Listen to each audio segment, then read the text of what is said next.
Hello बच्चों, I hope you all are fine. बच्चों, I am back here with a new video lecture.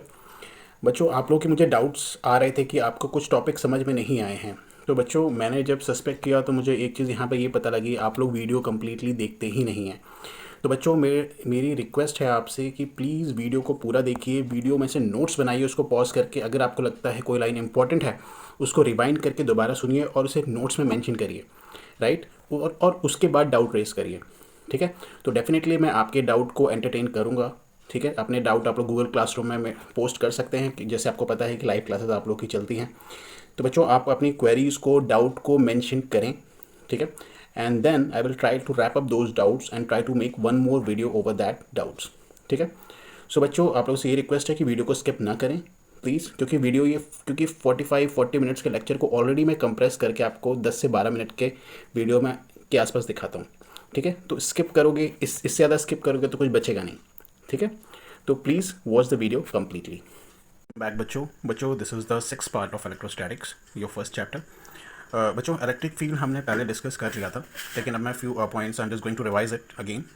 बच्चों, जैसे हमारे कोई चार्ज है which is static charge. Static मतलब वो चार्ज मूव नहीं हो रहा, नॉट मूविंग, ठीक है। तो नॉट मूविंग के केस में क्या होता था, वो चार्ज क्या प्रोड्यूस करता था, इलेक्ट्रिक फील्ड, है ना। और जब चार्ज यूनिफॉर्मली मूव करता था, मान लीजिए कि यूनिफॉर्मली यहाँ से ऐसे मूव कर रहा है, तो इसके सपोज ये वायर है, राइट, सपोज ये वायर है, वायर में चार्ज इस तरफ मूव हो रहा है, तो इसकी इलेक्ट्रिक फील्ड कैसे होगी, करंट की डायरेक्शन ये है, हम ऐसे ही हाथ को कर्ल करेंगे तो ऐसे जा रही है फील्ड, ऐसे जा रही है, क्लोज लूप बना रही है।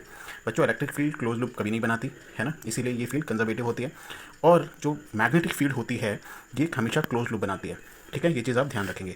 और ये कब होगा, जब यूनिफॉर्मली मूव हो रही है, मतलब यूनिफॉर्म करंट जा रहा है, तब एक फील्ड आएगी तो जिसकी स्ट्रेंथ, अगर हम रेडियली इस वायर से बाहर क्यों निकलें, सपोज ये वायर है, वायर से हम रेडियली ऐसे बाहर क्यों निकलें, है ना, तो सपोज हम इतने दूर निकले तो यहाँ पे इस मैग्नेटिक फील्ड की स्ट्रेंथ कांस्टेंट होगी। थोड़ा और दूर जाएंगे तो यहाँ पे इसकी फील्ड थोड़ी कम, जो स्ट्रेंथ होगी वो थोड़ी वीक होगी, है ना, लेकिन थ्रू आउट इस रिंग में थ्रू आउट कॉन्स्टेंट रहेगी, ठीक है। तो बच्चों, जो मैग्नेटिक फील्ड होती है वो हमेशा क्लोज लूप बनाती है, ये चीज़ आप ध्यान रखेंगे। क्या होगा तब, जब हमारे जो चार्जेस हैं अगर वो एक्सेलरेट होके मूव होने लगें, राइट। एक्सेलरेट मतलब क्या, स्पीड लगातार बढ़ती जाए उनकी, उस केस में जो हमारे पास फील्ड आती है, राइट, वो हमारी होती है E M wave. E M wave मतलब इलेक्ट्रोमैग्नेटिक वेव, राइट। तो इस केस में इलेक्ट्रिक फील्ड भी एग्जिस्ट करेगी और मैग्नेटिक फील्ड भी एग्जिस्ट करेगी। तो सपोज ये मैंने केस ले लिया जिसमें मैग्नेटिक फील्ड ऐसे जा रही है और इलेक्ट्रिक फील्ड भी है। तो सपोज मैं इसका क्रॉस सेक्शन देख रहा हूँ, अगर मैं सपोज साइड व्यू देखूँ और इसको यहाँ पे पिक्चराइज करूँ तो ऐसे देखा, ये जो व्यू है ये साइड व्यू है, ठीक है। तो इसमें क्या होगा, जैसे ये जो वायर है, ये जो चार्ज वायर है, ये चार्ज की तरह बिहेव कर रहा है, और इलेक्ट्रिक फील्ड, क्योंकि मैंने पॉजिटिव चार्ज लिया है तो इलेक्ट्रिक फील्ड आउट गोइंग होगी, है ना, और सरफेस पे हमेशा परपेंडिकुलर होगी। और जो मैग्नेटिक फील्ड्स हैं वो देखना क्लोज लूप फॉर्म कर रही हैं, राइट। अब वो क्लॉकवाइज है या एंटी क्लॉकवाइज, वो डिपेंड करता है कि उसके अक्रॉस चार्जेस कैसे मूव हो रहे हैं, ठीक है। अब बच्चों, इस इलेक्ट्रिक फील्ड की अगर हम बात करें तो इलेक्ट्रोमैग्नेटिक फील्ड का बहुत ज़्यादा इंपॉर्टेंस होता है। देखिए, इलेक्ट्रिक फील्ड और मैग्नेटिक फील्ड का दोनों का डायनेमिक्स थोड़ा अलग होता है ना। और ये जो फील्ड्स होती हैं, हम इसे पढ़ते क्यों हैं, सबसे बड़ा रीज़न इनका पढ़ने का ये है बिकॉज दे कैरी एनर्जी। मैं एक चीज़ आपको फिर से बता रहा हूँ, ठीक है। दुनिया में कोई भी चीज़ दो तरीके से एग्जिस्ट करती हैं, या तो मास के फॉर्म में या तो एनर्जी के फॉर्म में, और दोनों इंटर कन्वर्टेबल होती हैं, जिसको आइंस्टाइन ने, है ना, E=mc² के रिलेशन से शो किया हुआ है, ठीक है। तो बच्चों, हम इलेक्ट्रोमैग्नेटिक फील्ड पढ़ रहे हैं, ये क्या करती है, एनर्जी को कैरी करती है, राइट। जो हम सेलफोन देखते हैं, सेलफोन में कौन सी वेव्स हैं, इलेक्ट्रोमैग्नेटिक वेव्स हैं। जो हम बातें कर रहे हैं ये दूसरे डिस्टेंस तक कैसे जा रही हैं, जस्ट इलेक्ट्रोमैग्नेटिक वेव्स उसको कैरी कर रही हैं, वहाँ मॉड्यूलेशन हो रहा है, मतलब उसके ऊपर हम उसको बैठा दे रहे हैं और वो उतनी दूर वेव्स के साथ वो हमारा मैसेज ट्रेवल हो रहा है, ठीक है। आई होप आपको इतनी बात समझ में आई होगी। तो बच्चों, तो एक्चुअली जो हम फील्ड्स पढ़ते हैं, फील्ड करती क्या है, फील्ड का काम होता है एनर्जी ट्रांसफ़र, एनर्जी ट्रांसफ़र, ठीक है। तो ये चीज़ हम मैग्नेटिक वेव लाइट की स्पीड से मूव होती हैं हमारे फ्री स्पेस में। अगर वो लाइट की स्पीड से मूव हो सकती हैं तो आप ये समझिए हमारे पास एक ऐसा ऐसा यंत्र है, ऐसा ट्रांसपोर्ट, ऐसी गाड़ी है जिसकी मदद से हम अपने मैसेज स्पीड से भेज सकते हैं, राइट। इसीलिए ये चीज़ इंपॉर्टेंट है। तो एनर्जी का ट्रांसफर लाइट की स्पीड के साथ होता है।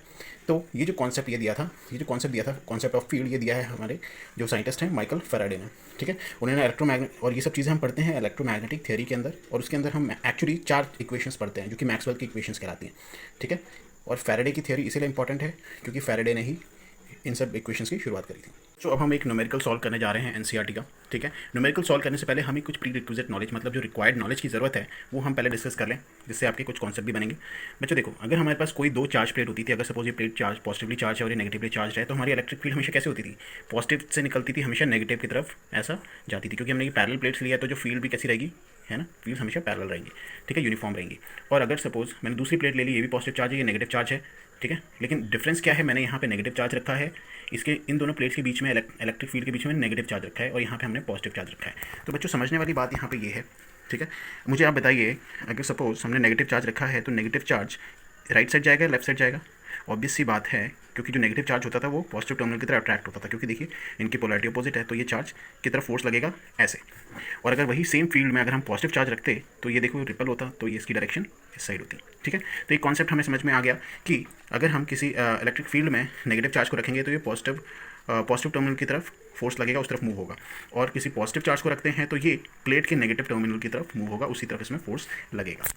यहाँ पे देखिए आपको कुछ चीज़ें नोट करनी है बच्चों। मास ऑफ इलेक्ट्रॉन है, ये फिक्स होता है, ये हम न्यूमेरिकल में फिक्स लेके चलते हैं। तो मास ऑफ इलेक्ट्रॉन जो होता है वो होता है 9.11 इंटू 10⁻³ kg, राइट, ये kg में ध्यान रखना। और इलेक्ट्रॉन का चार्ज हमें मालूम है कितना होता है, 1.6 इंटू 10⁻⁻19 कूलम्ब, राइट। और बच्चों यहाँ पे कुछ मैं इक्वेशन ऑफ मोशन डिस्कस कर रहा हूँ बच्चों। ये equation of motion under uniform acceleration है, ध्यान रखिए। तो v equals to u plus AT, s equals to ut plus half AT square, and last one is v square equals to u square plus 2as। बच्चों this equation is valid only for uniformly accelerated motion. इसका मतलब ये कि acceleration की value कुछ ना कुछ constant होनी चाहिए, कोई कांस्टेंट वैल्यू होनी चाहिए। हो सकता है 5 मीटर पर सेकेंड स्क्वायर या कोई भी, लेकिन कोई फिक्स वैल्यू होनी चाहिए, तभी ये इक्वेशन वैलिड होगी। अब हम आते हैं अपने न्यूमेरिकल पे। तो बच्चों ये है क्वेश्चन, आप देख सकते हैं example 1.8 which is also very important, right, concept wise also. तो बच्चों ये क्वेश्चन आप वीडियो पॉज करके इस बार एक क्वेश्चन को ध्यान से समझ लीजिए, मैं अभी इसको कॉपी में एक्सप्लेन करने जा रहा हूँ। बच्चों ये है क्वेश्चन, आप लोग ध्यान से एक बार देख लीजिए। बच्चों देखो क्या क्वेश्चन में दिया हुआ है, आपके पास दो चार्ज प्लेट हैं, एक नेगेटिव एक पॉजिटिव, राइट। पॉजिटिव नीचे है, नेगेटिव ऊपर है, तो आपको पता है फील्ड की डायरेक्शन नीचे से ऊपर की तरफ होगी, और यूनिफॉर्म इलेक्ट्रिक फील्ड है जिसकी वैल्यू आपको दी हुई है। उसने कहा है कि अगर सपोज इस फील्ड के बीच में हमने एक नेगेटिव चार्ज मतलब इलेक्ट्रॉन रखा हमने, ठीक है, तो वो यहाँ से h डिस्टेंस पे फॉल होगा। देखिए आप सीधी सी बात है, नेगेटिव चार्ज है तो ये पॉजिटिव प्लेट की तरफ ही आएगा, तो ये यहाँ से यहाँ तक आया तो उसने h डिस्टेंस कवर करी है, मतलब यहाँ h डिस्टेंस तक फॉल हुआ है, राइट। तो उस केस में टाइम ऑफ फॉल कितना है, मतलब उसको यहाँ से यहाँ तक आने में कितना टाइम लगा है, ठीक है। तो सेकंड सिनेरियो क्या है यहाँ पे, सपोज हमने फील्ड की डायरेक्शन जस्ट रिवर्स कर दी, मतलब प्लेट को ऊपर नीचे कर दिया है, ठीक है। फील्ड का मैग्नीट्यूड अभी भी वही है, राइट। इस केस में हम क्या करेंगे, यहाँ पे एक प्रोटॉन को ले लेंगे। प्रोटॉन एक पॉजिटिव चार्ज होता है, आपको पता है, इसका सेम चार्ज होता है इलेक्ट्रॉन की तरह, मैग्नीट्यूड सेम होता है, लेकिन ये पॉजिटिव चार्ज होता है, ठीक है। तो इस फील्ड में रखेंगे तो हमें पता है इस केस में ये पॉजिटिव चार्ज है तो ये भी नीचे ही आएगा, बिकॉज ये पॉजिटिव प्लेट गिरी तो ये रिपल करेगा, ये नीचे आएगा, राइट। ये कितना डिस्टेंस नीचे आ रहा है, h डिस्टेंस फॉल हो रहा है, तो इसका भी टाइम ऑफ फॉल कितना होगा ये हमें पता करना है क्वेश्चन में, ठीक है। So this is the question. आपको h की वैल्यू पहले से दी हुई है 1.5 सेंटीमीटर, आप इसे ऐसा यूनिट में कन्वर्ट कर लेंगे 1.5 इंटू 10⁻⁻2 मीटर, ठीक है।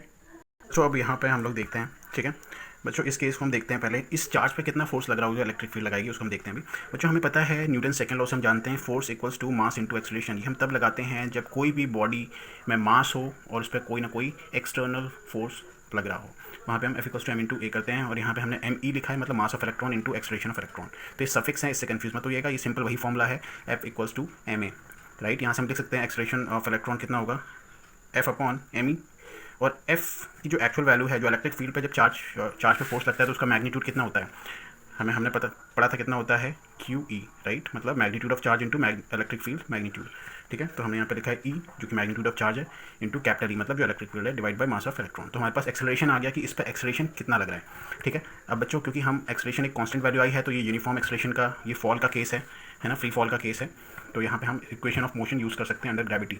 ये हमने पढ़ा है 11th क्लास में, equation of motion under gravity. तो बच्चों हम यहाँ सेकंड इक्वेशन यूज़ करेंगे, s equals to ut plus half AT square, जहाँ पे s ये डिस्टेंस है, इसको हमने h लिया हुआ है, इनिशियल वेलोसिटी 0 थी तो ये पूरा टर्म 0 जाएगा, हाफ a की जगह a पुट किया t स्क्वायर। तो यहाँ हम सॉल्व करेंगे, 2 इधर चला जाएगा, तो t equals to under root of 2h by acceleration of electron. तो एक्सेलरेशन ऑफ इलेक्ट्रॉन की वैल्यू हम यहाँ से पुट करेंगे तो ये आ जाएगा, इसमें जो वैल्यूज़ मैंने आपको पहले बताई थी वो पुट करते ही आपकी वैल्यू आएगी इतनी, ठीक है।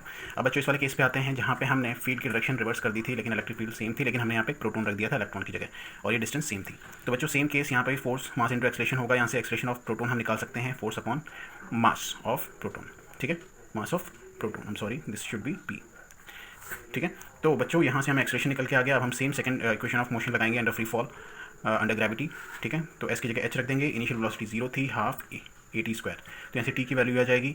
बच्चों यहाँ पे mass of proton mass of proton है, इसकी वैल्यू मैं आपको दिखा देता हूँ कितनी होती है, 1.67 इंटू 10⁻⁻27 kg। जैसे ही हम पुट करेंगे हमारी वैल्यू आएगी 1.3 इंटू 10⁻⁻7 सेकेंड। अब बच्चों यहाँ पे एक बहुत इंपॉर्टेंट चीज़ है, आप लोग ध्यान देना। यहाँ पे सबसे इंपॉर्टेंट चीज़, एक चीज़ मैं आपको बताना चाहता हूँ। देखिए सेम डिस्टेंस थी राइट, चार्ज का मैग्नीट्यूड भी सेम था, लेकिन दोनों चार्ज का मास अलग अलग था, इसलिए इन दोनों का टाइम भी अलग अलग आया है। ठीक है, ये वाला टाइम ज़्यादा है या ये वाला टाइम ज़्यादा है, इलेक्ट्रॉन का या प्रोटोन का? आप देखेंगे कि ये वाला टाइम ज़्यादा है, लेकिन हमें पता है प्रोटोन हैवी होता है इलेक्ट्रॉन से, है ना, प्रोटोन हैवी होता है इलेक्ट्रॉन से, तो जल्दी आना चाहिए, तो इसको कम टाइम लगना चाहिए, लेकिन यहाँ तो ज़्यादा टाइम है, और इसको ज़्यादा टाइम लगना चाहिए, यहाँ तो कम टाइम है।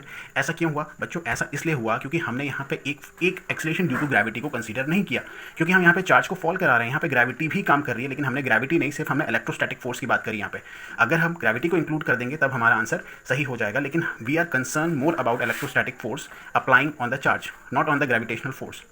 ठीक है, तो आई होप आपको ये कंट्रास्ट समझ में आया होगा कि दो ऐसे आंसर, मतलब ऐसे डिफरेंट अजीब से आंसर क्यों आ रहे हैं, बट ये सही है। ठीक है, न्यूमेरिकल वाइज ये सही है बच्चों। न्यूमेरिकल वाइज ये क्यों सही है, मैंने आपको पहले से ही एक चीज़ बताई थी।